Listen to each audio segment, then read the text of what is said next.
kids, oopsie, didn't see you there. I hope you're all doing super great, and if you've gone back to school, I hope that that's going really well, and that you're keeping warm and your hands nice and clean. Now, today, we're going to be talking about how God wants you as his friend. Now that's a little bit weird. Why would God want to be our friend? God created the entire universe. Why isn't he friends with like the ants or the elephants or something like that? No, God wants to be our friend. In John 15 verse 15, which is our memory verse for this week, God says, I no longer call you servants, I now call you friend. Now, if you go back to last week's verse, it was Psalm 121 verse 1 to 6. And the question was, where does my help come from? It comes from the Lord, the maker of the universe. Hope you all remember that one. Now, I'm going to do a little demonstration for you, okay? I'm going to take this purple balloon. I've now decided to name her Lisa. And Lisa is going to be an example of a friend. Look how happy she is. She just wants to be your friend. She wants to be friendly. She wants to help you out. I'm going to take my jersey and I'm going to make her a little bit excited. Just give me a second.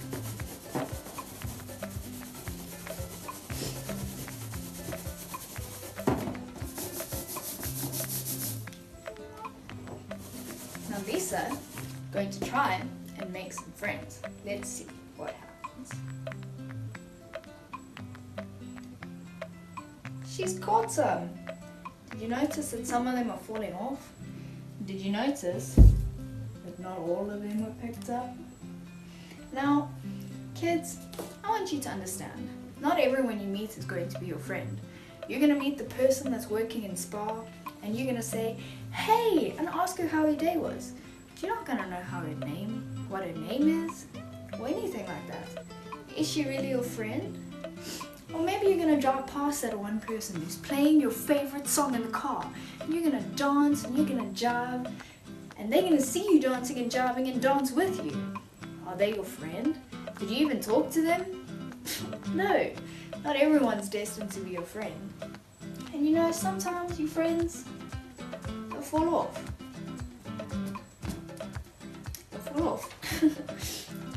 And that is when they are not making a commitment to you. Now that is a big, scary word, even for some of the adults. But let me break it down for you. When you're in a relationship or a friendship, you have to do things to make sure that person doesn't leave, don't you?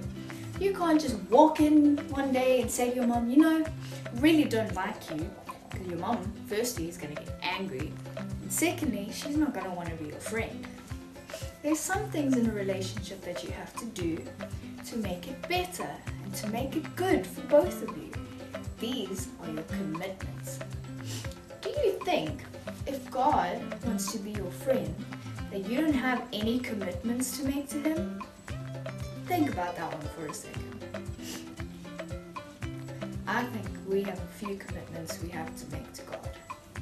Now, one example of a man that made the biggest decision was Abraham. Now, Abraham and his wife wanted a child.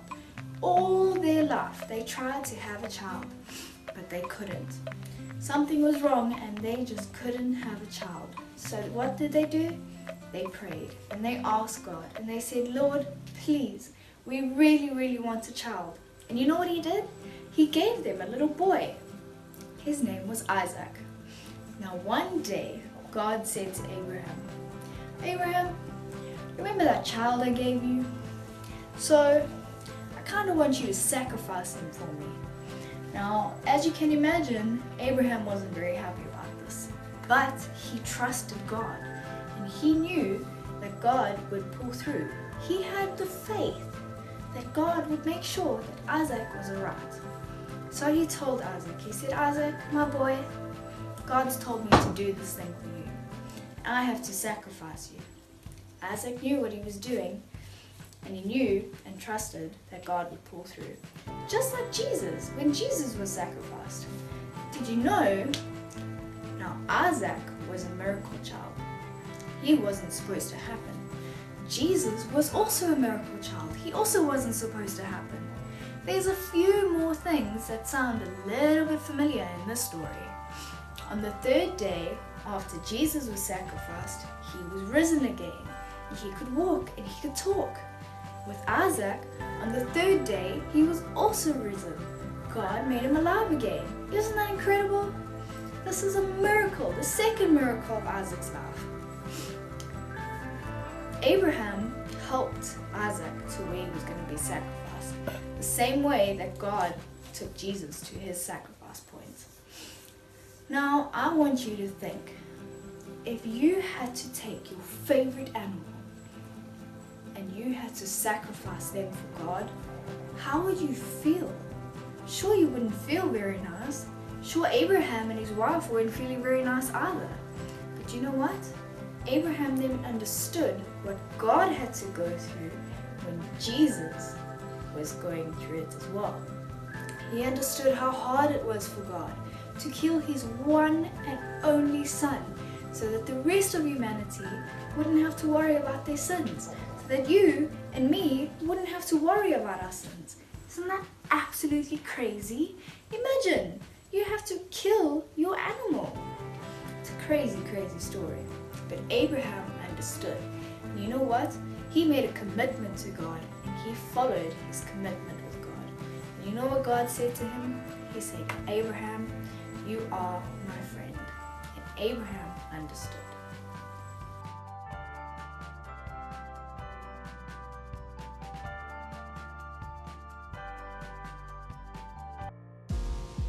Hey kids, did you enjoy last week's craft? This week we are making a flying saucer. So you're going to need the plate in that packet, some googly eyes, a piece of paper, leftover paper from last week's craft, glue, some crayons, a scissor, and a 2-liter bucket. So what we're going to do is we're going to color our plate any color we like, like green.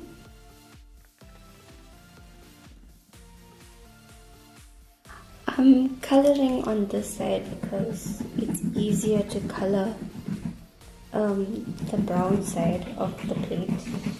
So you just want to color it and leave the inside uncolored. So what we're going to do with our piece of leftover paper, we're going to draw an alien.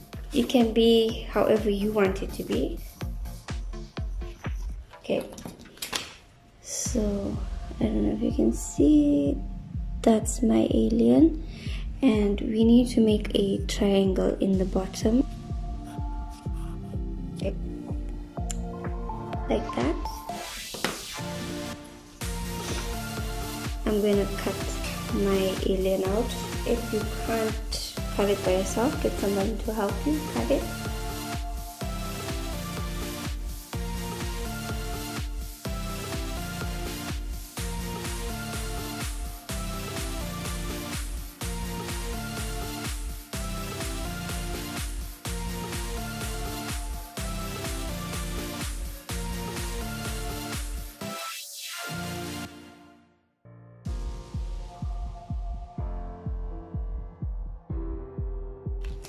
Okay, so there's my alien. I'm going to stick my googly eyes on him. Okay, some people may have more than 2 eyes or less. It's an alien, so it's up to you how you want to make him look. There we go. And I'm going to make him look freaky. So I'm going to give him some hair. You can make him look however you want. You can decorate your ship however you want with some stickers, and then I'm going to draw a mouth on him.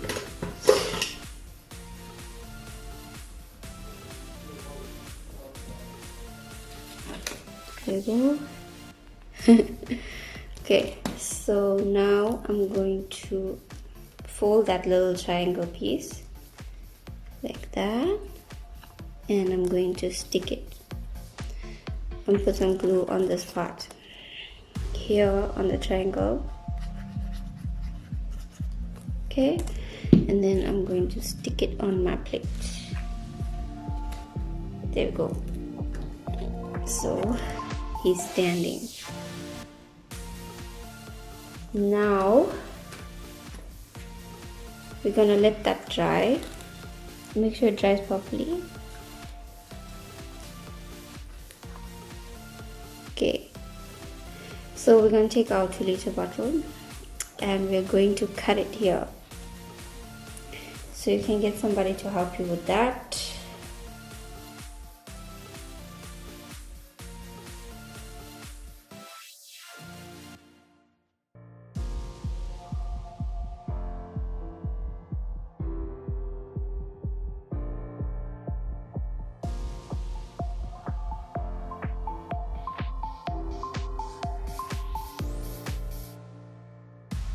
So it'll look like this, right? Okay, so we're going to put this over our alien. My alien's a little bit fat. Okay, there we go. And we need to get some tape. If you can't cut a piece of tape, ask your older brother or sister or someone to help you do it. There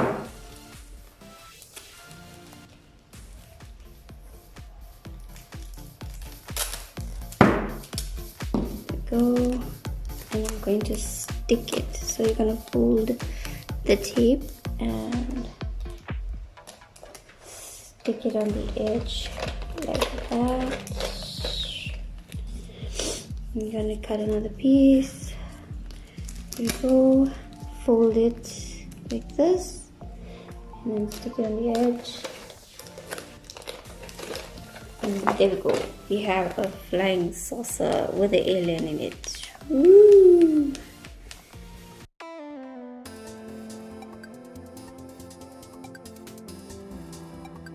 Okay, tune in next week where we're going to make something really magical, and you guys have your kits, so it's going to be with the stuff that's left. I hope you enjoyed this craft.